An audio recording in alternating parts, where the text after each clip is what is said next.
Hey gamers, Maniac here with GameAccess.net doing a Mind of Maniac, and it's been a while since we've done a Mind of Maniac, but I had something important I kind of wanted to share with all of you guys.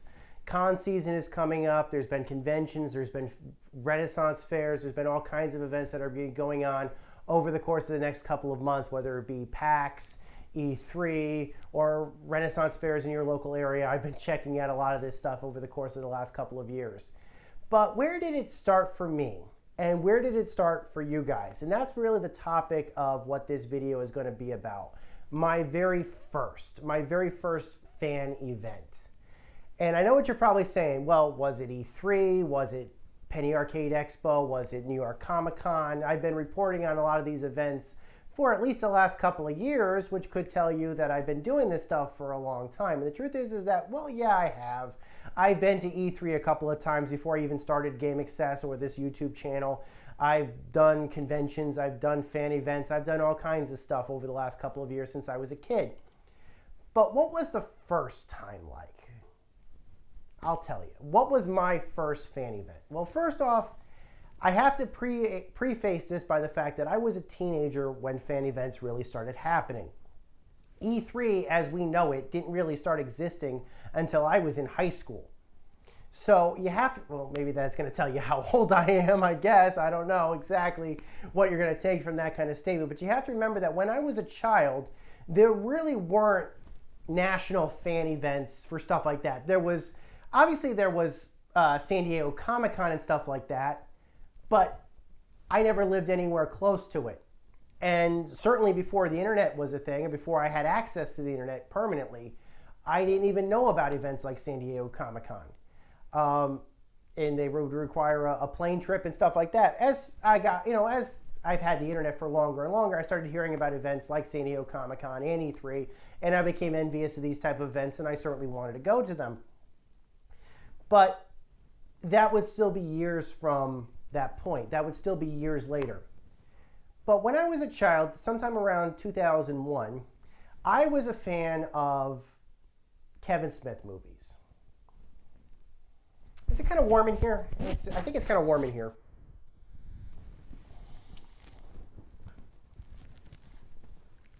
Okay, that's better.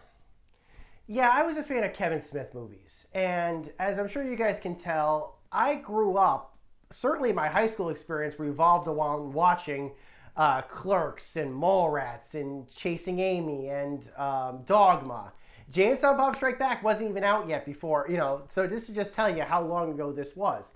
But one year I was in high school and my friends were telling me, it's like, you got to check out Clerks, you got to check out these movies. And DVD was around. I had my own DVD system. The movies were all available on DVD. And so I started picking them up on DVD or renting them on DVD and watching them and enjoying them quite a bit. I don't know if I can really tell you what my favorite of Kevin Smith's movies were at the time. I really just liked them all, so go figure. But that's not really about this story or about the story of my first event, my first fan event. My first fan event that I ever went to happened in January 2002. I don't live that far away from New Jersey, the home of Kevin Smith, the home of View Askew, the home of the comic book men nowadays. I'm sure you A&E watchers will be familiar with the show Comic Book Men. But what you didn't know that before Comic Book Men was a thing, Jay and Silent Bob's Secret Stash was a store that Kevin Smith was operating. And he opened it before the release of Jay and Silent Bob Strike Back. He was at probably, I don't know how much earlier than that, but that's when I became familiar with it. And Kevin Smith was hosting, at that time in New Jersey, film festivals, which he called the Vulgarthon.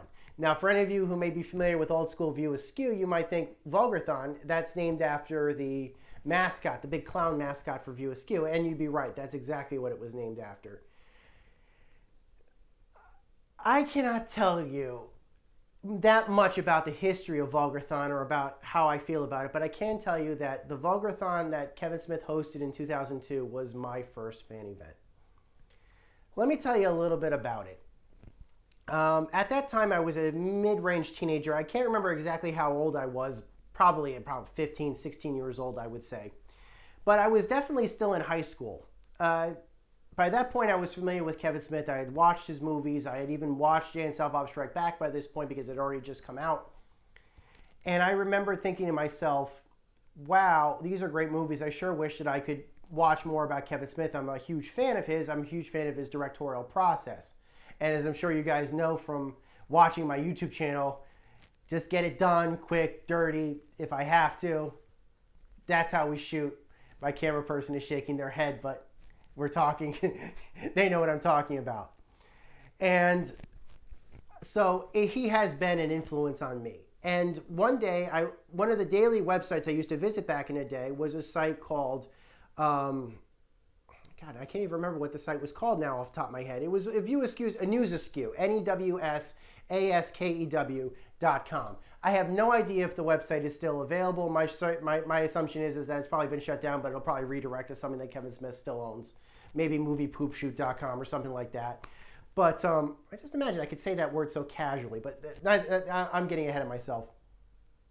So there was a website called News Askew, which was basically designed at that time to keep fans of Kevin Smith up to date with what Kevin Smith was working on. Whether it be up-to-date information about the filming of Jay and Silent Bob Strike Back, other projects that people that work with Kevin Smith were working on, like Vincent Pereira's A Better Place or Malcolm Ingram's Drawing Flies, or the upcoming movie that was being done by Brian Johnson, which was actually called Vulgar. I'll get into all of that in just a minute. So I was a daily visitor on that website, and I would usually check in and just read it, usually in my first period or my homeroom just before classes started. This was before smartphones and stuff like that, so if you wanted to access the internet, you had to do it from a computer or a laptop that was actually physically connected. And at the time, my school was all internet connected. It was a big deal that the school was fully internet connected. And so that's how I would usually keep up to date before classes started. And I had found out at around that time that just after Kevin Smith, basically in the process between Jay and Silent Bob Strike Back getting released to theaters, but before the DVD release of it was going to happen, Kevin Smith was going to be hosting a Vulgarthon, a 5-film festival where he was going to show people who came to Red Bank, New Jersey, or his films that were being done by people that he was close to. And all I thought to myself was, wow, I really wish I could go to this event. I really hope I could get tickets. So I started doing a research about it to learn more about it. Kevin didn't say what all the movies were going to be shown at that time, but we knew that 2 movies were definitely going to be shown. Vulgar was going to be shown. It was going to have its premiere at the festival. Brian Johnson's Vulgar. I'll talk more about that later. And Jay and Silent Bob Strike Back was going to get shown again at the event. So those 2 films were confirmed, and they were going to show 3 other pictures during the course of that festival. So I thought, wow, that's really cool. Maybe Kevin was going to be there. Maybe some of the stars from Clerks were going to be there. I wanted to go.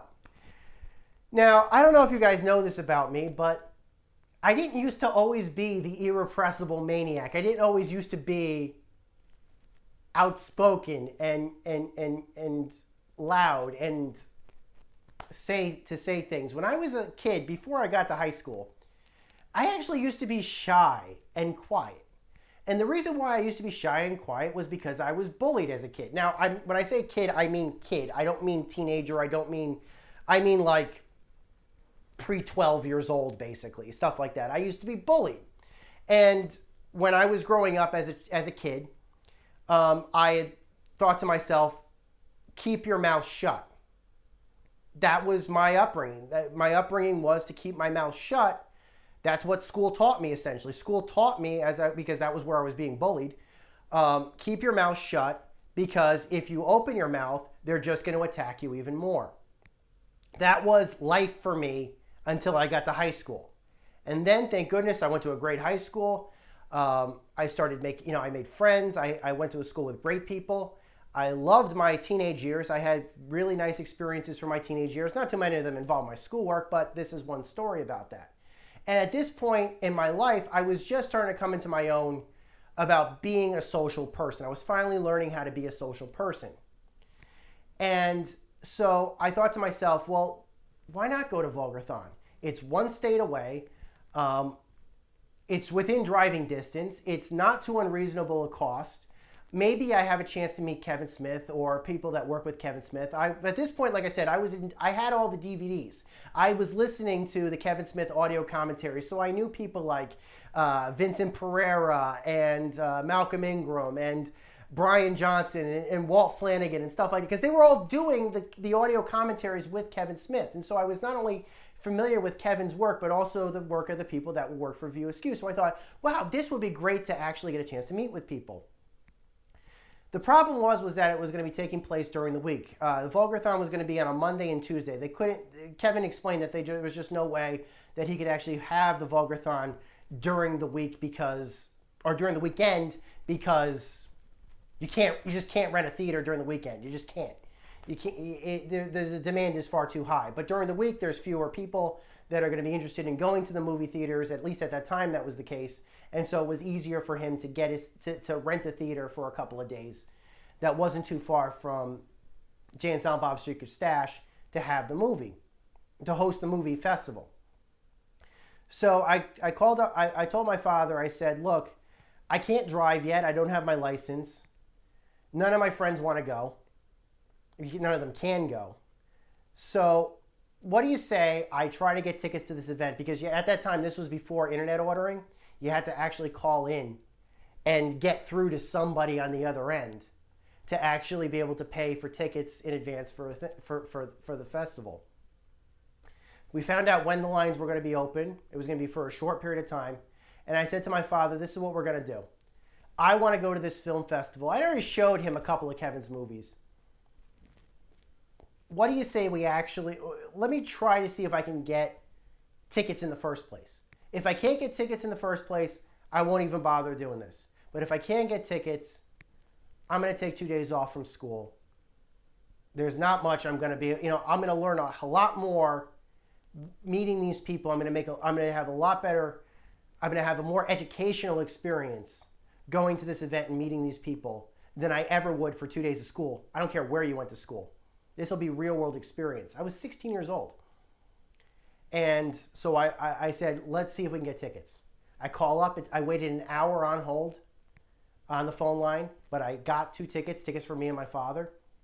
Right after we got tickets, my father and I booked a hotel room at a theater that was at a place that was being held for the event. So we got a place to stay. We got tickets. We set up a plan for where we were going to go. And a couple months later, I headed to Red Bank, New Jersey. And one of the most amazing experiences about the event is that because Kevin chose to hold the event in Red Bank, where the stash was, it was also where a lot of Kevin's films were being filmed. This is a young me sitting on top of the swing set that Joey Lord Adams and Ben Affleck sat in Chasing Amy. I mean, I'm dressed like Silent Bob in these pictures, which is kind of funny because I was a huge fan of Silent Bob and I had a coat that matched. Let's see here. This is just some great pictures. I mean, these were like some. So yeah, I actually spent a day going around Red Bank right after my father and I got tickets. This is me in front of Quick Stop.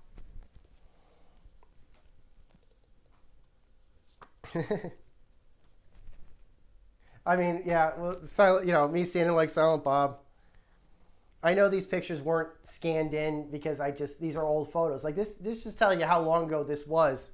That I don't even have digital photos of these things because I didn't actually have a digital camera at the time when this festival happened. This is me in the back of Jack's Music Shop. Yeah, I don't know, maybe I was cuter back then. I don't know, maybe I was.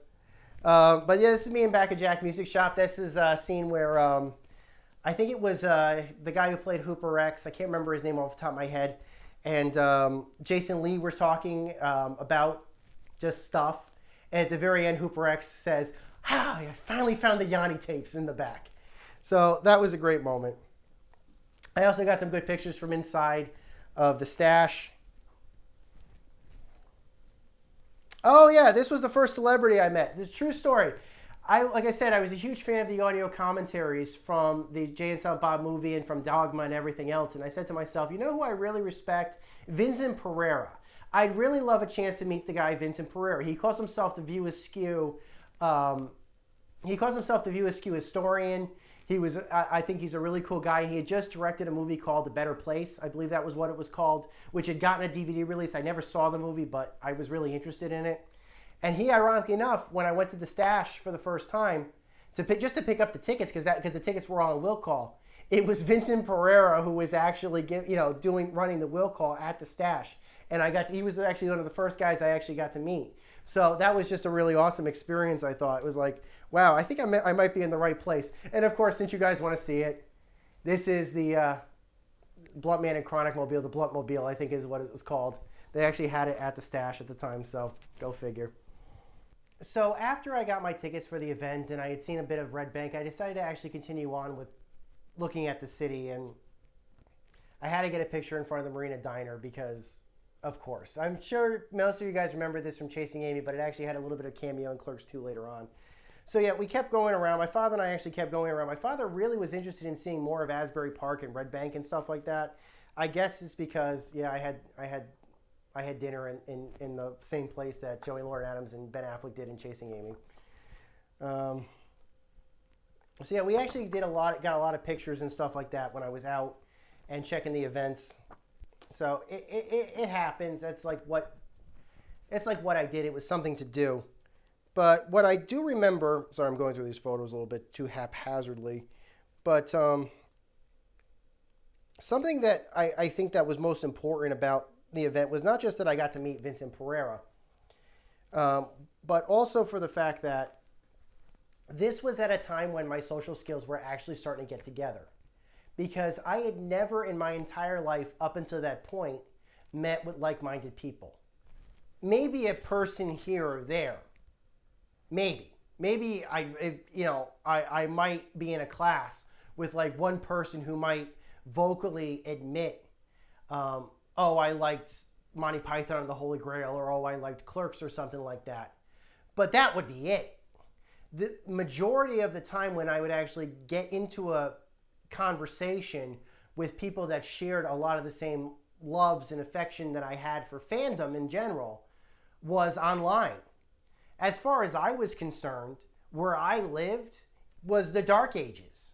I figured that in order for me to actually meet people that had similar likes or similar tastes to what I liked, I would have to go out to California. I would have to go out to Seattle. I would have to go out to New York or something along those lines. Otherwise, I was basically going to be stuck sitting in front of a computer in order to spend most of my years learning how to talk to people.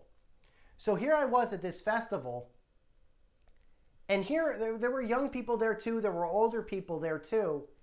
But when my father and I finally checked into our hotel, it was clear that this was going to be the hotel where the majority of the people that were there were staying. And actually, it got to a point where I started socializing with people.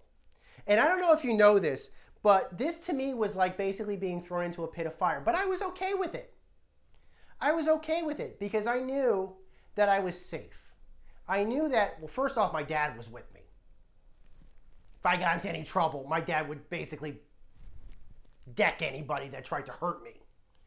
And plus, I was a respectful kid. I was, I know that sounds weird. I don't believe you. Believe it. I actually was a respectful kid. And I was never, ever disrespectful to anybody. Certainly not in person. And when I talk to people, people seem to like me. So, I mean, my first experience talking to people kind of became, oh yeah, I got to talk to Vincent Pereira. You want to get to learn how to talk to people. You want to grow up learning how to talk to people. Try learning how to talk to people that you idolize. No joke. This is me meeting Walt Flanagan. And yeah, I'll be the asshole. I did say, hey, Walt. I was that guy. I admit this. But let me tell you something. Walt Flanagan is a great guy. I haven't talked to him in probably over a decade. But he was always respectful of people that were fans to him, as were everybody else I got a chance to talk to. I don't have any photos of me talking to Brian Johnson. I actually have some old video of me talking to Brian Johnson for the first time. At the time, he was actually running the stash. He was like one of the managers at the stash. I think Walt now runs the place majority, and Brian just kind of hangs out over there. At least that's just my take by watching Comic Men. It might be something entirely different. But yeah. So just so you know that how equipped my hotel was, or how my hotel was basically the center of this event before the event even started, this is the sign that was outside the Holiday Inn. I don't know if you can see this, but it says, "I assure you we're open." I think I was in the right place. So what essentially happened is that, oh, this is a better picture of the sign. Snoogans. This is where I was staying. So if there was going to be a place for me to basically learn how to socialize with people and how to get together with people and how to make connections with people, this was going to be the event. This was going to be the event where Maniac was going to become a man, basically. Or at the very least, not like that. My camera person is rolling their eyes right now. I'm not talking about that sort of thing. Although I did talk to girls, actually, too. Not just famous ones. I did actually talk to girls. But, yeah, we're not going to go that much into this. But essentially what was happening was that the night before the con officially, or the thon officially started, like I said, the View Askew guys knew that this was going to be the hotel where most people were hanging out. And there's a personal story that I kind of want to tell just really quick before I tell this other story. I said before, like, how did I learn how to talk to people? How was I getting to know how to talk to people? Or what was the experience, what was I saying or who was I talking to? I don't want to tell too many personal stories because that's not really what this is about. And like I said, I haven't talked to a lot of these people for probably over at least for a decade and a half, probably going on 2 decades now. So I don't want to tell any personal stories about people that I can't, or show any pictures of people or friends that I might have made that I haven't seen, certainly before social media and stuff like that became a thing. But just so you know that I was talking to people, I was feeling comfortable enough to talk to people. And what essentially happened is that the night before the event started, before it started getting really late, I had already started making friends with just the random person that was, or just random people that were hanging out in the hotel room. Basically, I was one of the first people to check in at the hotel, and I started getting to know other people that were at the event. Usually they were very easy to spot, not because of, usually because they'd be wearing a View Askew shirt, or they'd be wearing a hat that was relevant or something like that. Actually, and I'm not kidding about this, you might have seen that I was wearing a white hat in some of those earlier pictures. That's because white hats were given as a ticket to anybody that was going to the event. Basically, everybody that had gone to the event was getting a white hat. So we knew that people that were getting hats or were wearing those hats were definitely other View Askew fans. And everybody seemed to be very personable. So what had happened is that I decided to start talking to girls. And I met these 2 girls at the event, twin sisters actually, that were from New Zealand. These were probably the first girls I had ever talked to in my entire life that were single. Funny story about that. So, needless to say, we became friends. We started talking, and so what essentially was happening was like, here I start talking to people here, and here I start meeting people over here. And over the course of a day, certainly over the course of 2 days, just before the night of the con started, everybody started actually talking to each other. Like everybody, we kind of meshed into like one group or one clique or something. And the funny thing is, of course, is like the thing we had in common was like I was the person who introduced everybody. I was the person that was kind of like the spark, the inspiration for that kind of thing. It turns out that that is actually a thing that has been relevant again in my life, but who would have thought about it? And that's a story for another time. But my point about it is that by the end of the night before, just the start of the night before the event happened, or the main event happened, here we were. I was 16 years, I was no older than 17 years old. Here I was hanging out with like people of all ages, people who were older than me. I don't think anybody was younger than me. I might have been the youngest person of the group. But again, my dad was with me, but he kind of was off. And true story, this is what happened. My father is the biggest Yankees fan you'll ever possibly imagine. If you're not a Yankees fan, that's fine. My father was a big Yankees fan. You go to New Jersey, if you're a Yankees fan, we'll see what happens. But my father wanted a Yankees game was happening that night, and my father wanted to watch it. The problem with that was that none of the TVs that were in the hotel rooms themselves at least at that place at that time had the Yes Network. However, I remembered that we had made a stop in the hotel bar, and I knew that there were several TVs in the hotel bar that did in fact have the Yes Network, that were showing the Yes Network.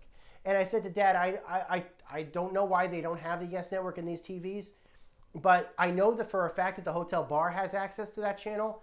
If you want to watch the game, we're going to have to go down to the hotel bar. And Dad's like, well, then that's where we're going. We're going right down because I want to watch this game.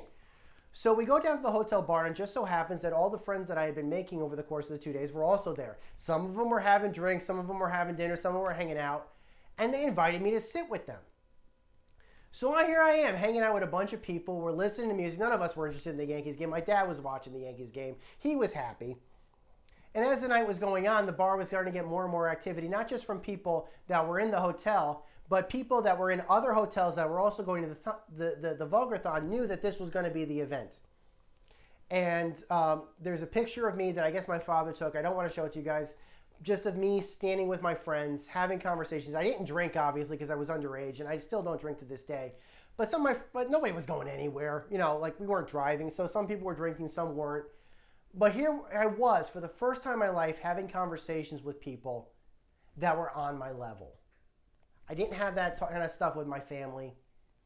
None of my family to this day has no idea what I'm talking about when I talk about stuff. And, you know, like school, very few people I could have that kind of conversation with. But here was the first time in my life that I felt comfortable sitting with people, talking to people as an equal.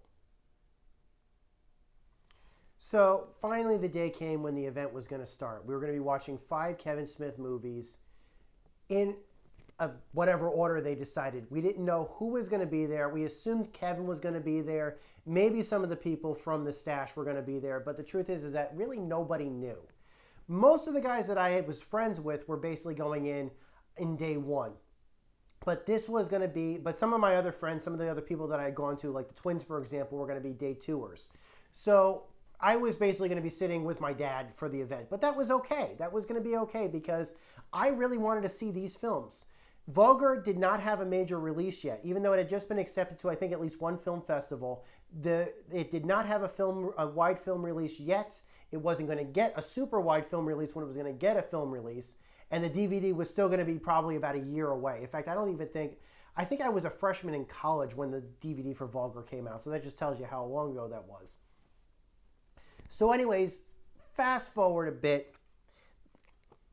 The day of the event starts, and this is the group lining up outside the theater. You can see they actually did something really nice, actually, where they put the sign up saying Vulgarthon. This is the actual cinema that they showed the movie in. And they even put up actual cool fake posters and stuff like that for the event, which I thought was really awesome of them to do.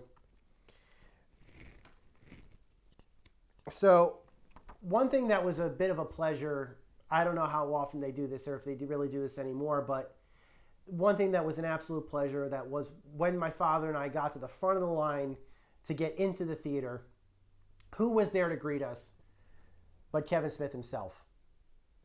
Yep, the man was actually out there. He wasn't signing autographs because it was going to just take too long to sign everybody's autograph, but he promised he would sign, and he did. He did sign everybody's autograph as time went on, basically. But he was more than willing to basically greet everyone, shake their hands, thank them for coming, pose for a quick picture for every person that walked into that theater that day. And that was just how, I had never met him before this moment. And as you can see, that's me, my dad, and Kevin Smith. And I like to call this picture, I have another copy of this picture actually framed on my desk, and I call it, "Will the real Silent Bob please step forward?" Because you can see my father, I'm dressed like, everybody looks like Silent Bob in that picture. So we get into the theater, and Kevin Smith, you can't really see this too well, all my indoor pictures. I actually have a lot of good pictures of the event, but unfortunately what had happened is that because cameras were so poor at the time, and because flash was so poor, and because a lot of things were very poor, it's very difficult for me to show you pictures of what was going on the stage. Even though I took lots of pictures of the people that stood up on stage and the people that were going to be on stage, not too many of them showed up too well. And if I scanned them together, unless I had like a high resolution optical scanner that could scan negatives, even then, I'm sure the photos there just wasn't enough light in a lot of them. So it's kind of difficult for me to show you all the pictures that were going on during the event. But needless to say, I'll try to basically talk about what happened as the day went on. The first movie that we all watched was Vulgar. They had a high-resolution 35mm print finished.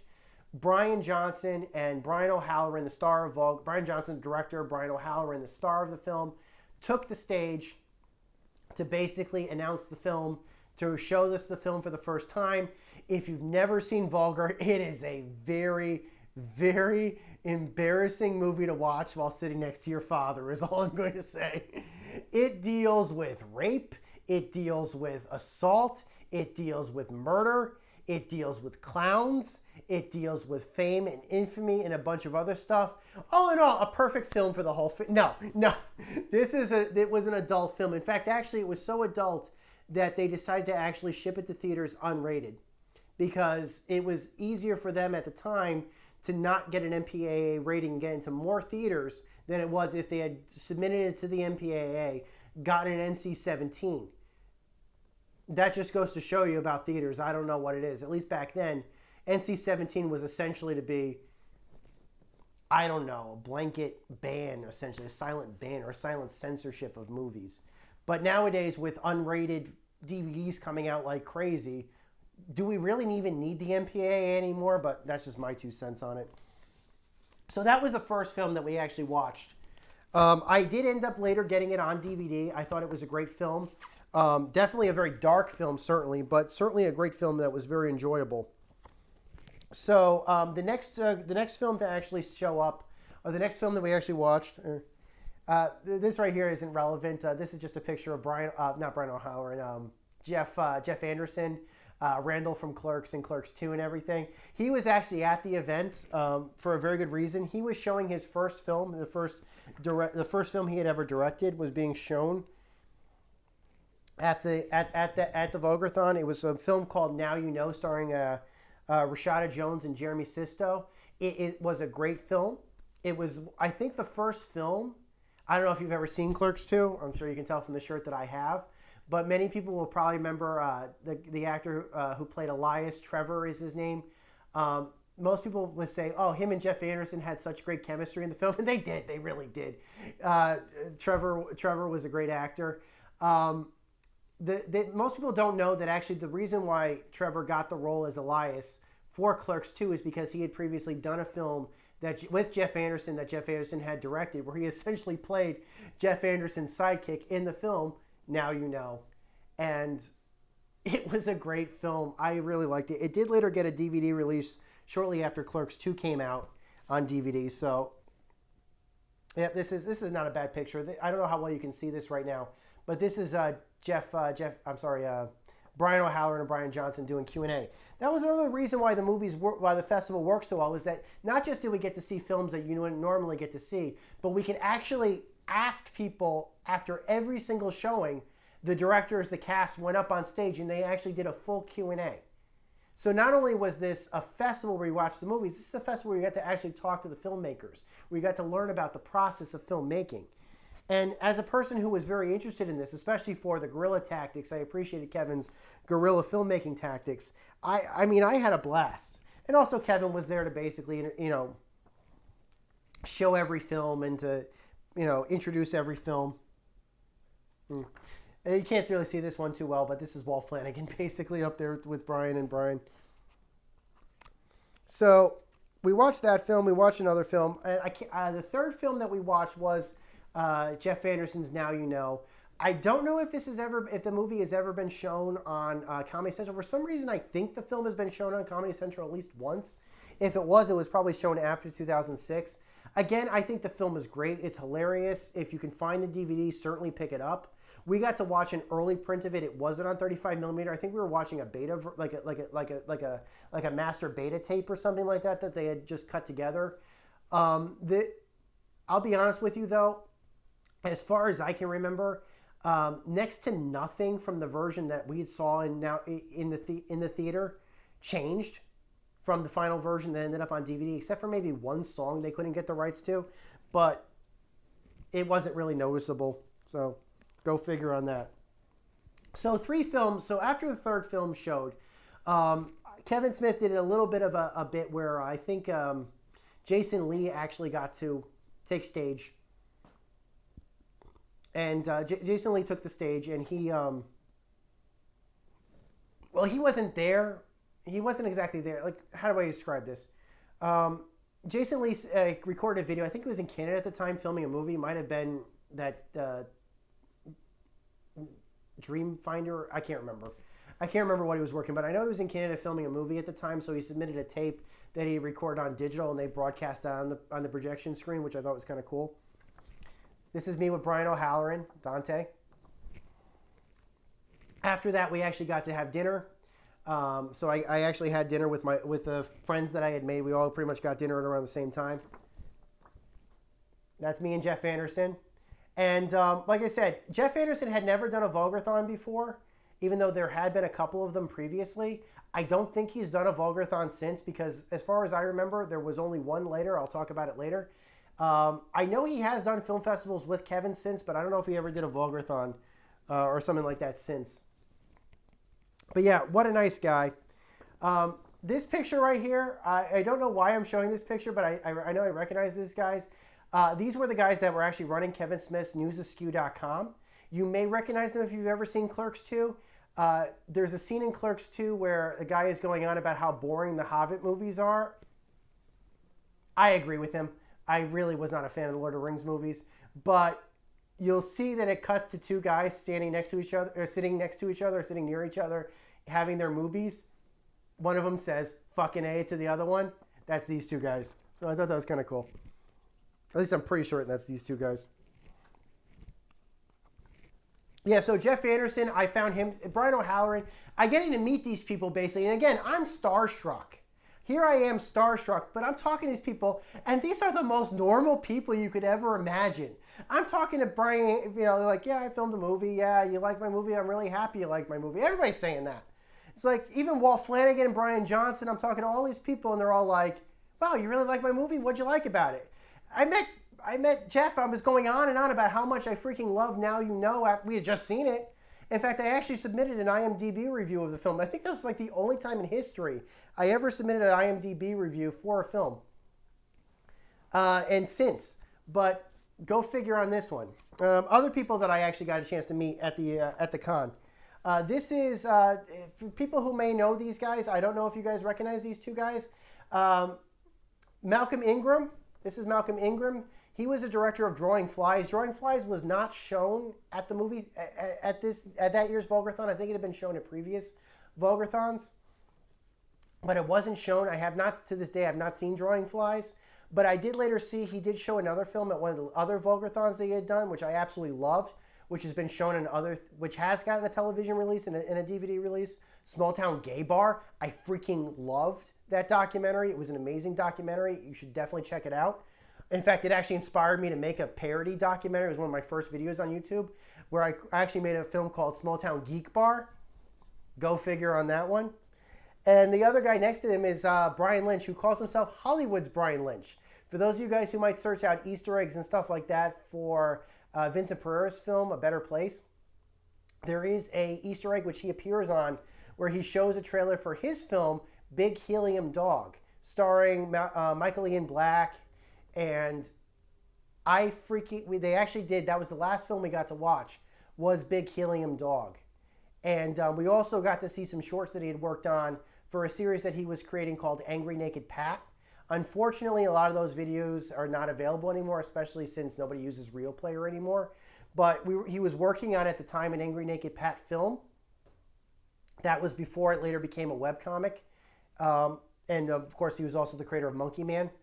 So go figure on this one. I don't think anything came of the Angry Naked Pat film, but I gotta say, I freaking loved Big Helium Dog, and to this day, I lament the fact that it actually has never gotten a release either on DVD or theatrically. And as far as I know, last time I checked, Big Helium Dog's master tapes have been lost or something. Or maybe it's like they've degraded or something to a point where they're not usable anymore. I don't know. But now you'll probably recognize him as he was the guy that wrote films like Puss in Boots and Minions and stuff. I am not kidding. This guy wrote Puss in Boots. And I'm pretty certain he also wrote Minions. And he's also the guy who wrote the script for the, what do you call it? The Minion Mayhem ride at Universal Studios. He actually wrote the script. Yeah, that guy actually became a big time kids film. Who would have thought? But yeah, that's Brian Lynch for you. And this is a picture. They were actually more than willing to sign autographs for me. Just to say what nice guys they were. So we got to watch 5 films. Again, I can't actually remember what the 4th film is off the top of my head. Yeah, I think it was 5 films that we watched, but again, I can't remember what the 4th film was. But they did full Q&As after every single one of them. I got to meet the cast. By the end of the event, like pretty much everybody could recognize my face, and they were saying, "Hey, so-and-so, I recognize you." Well, they would call me by name. Like like I said, at this point, like I had kind of become that guy. I had kind of been not like that guy in a bad way, that guy in a good way. I was getting to learn. I was really nice to them. They all really respected me. These were all really nice, down-to-earth people. No egos on any of them. Very nice people. And what had essentially happened is that by the end of the night, they were going to be having a big celebration after the films were over. They decided to actually have a huge celebration at, of all places, a bowling alley. And I think I got the picture right here, if I can find it. This is Kevin on the bowling alley. Now, again, this was an event that was welcome for both people that were going to be there for the first day and people that were going to be there for the second day. So in a lot of cases, this was like the whole group, like everybody basically getting together for the first time for both days. And as you can see, Kevin was basically this was for the day tours, the first time a lot of them had ever met Kevin. So it was a really big deal. So what? I got to sit with my friends at the bowling alley. We got to watch a rock concert performed. Unfortunately, I can't show you too many of the pictures because, well, again, it was the bowling alley, and even though a lot of lights were on, most of the pictures really didn't stand together. As for how I felt about the event itself, I know there was a second day of the event. I didn't participate because, essentially it was the same first day. The reason why they did a second day was because it was just such a demand for the first day that they just sold out, and they knew there were going to be more people, so they decided to just do it again for a second day. So what did I think of the event itself? What did I think about everything about the event? Well, a couple of things, basically. This was probably one of the best experiences of my life. Well, it was the first truly great experience. Well, okay. Maybe I'm saying that with rose-colored glasses. Maybe I'm saying that with nostalgia, but it was a great experience. I got to meet some amazing people, and I got memories, as you can tell, that seemed to last a lifetime. And this was just over the course of just a couple of days while I was in high school. I got to meet people that would later go on to become famous. I got to see films that some people have never seen before and not seen since. I got to make friends. I got to become social. I got to do a lot of things that were truly inspiring. Now, did Kevin ever do anything like that again? The truth is, yes, he did. At least one other time, he did do another Vulgarthon. In 2006, just after he had finished cutting together Clerks 2, he hosted a second Vulgarthon for everybody, basically. I got to go with my dad. We got day 2 passes, actually. I think because the day 2 passes were cheaper. I don't remember. But for me, it felt like it wasn't. Maybe it was because I was a day 2. I was a person who had gone for day 2. But it felt to me like the second event was nowhere near as big or big of a community as I don't know. It was the first time I did get to meet Jay Muse, though. A couple of other people that were there that I got to recognize. I got to meet Ming Chen for the first time, who was from Comic Book Men. Got to see everybody again for the first time in like 5 years. We got to see some new films. This was the first time we ever got to see Clerks 2, obviously, but more than that, we actually got to see, for at least the Susanna Grant's, it wasn't that, what was that movie called? It was a movie directed by a woman named Susanna Grant. It starred Kevin Smith and Ben Affleck's then wife. the girl from Alias, Jennifer Gardner. What was it called? I can't remember the name of it off the top of my head. I remember what the film is. It was actually not a bad. It was actually a pretty good film. It'll come back to me. But anyways, yeah, I got to see that Jennifer Gardner film that was also had Kevin Smith in it. It was a really great film, but I really disagreed. We actually got to see the original ending for the film, and I have to say that after I picked up the film on Blu-ray, I freaking preferred the original film. I freaking preferred the original ending. I thought the new ending that they had done for the final cut was not as good. I really thought the original ending that they showed us was better, funnier, whatever you want to call it.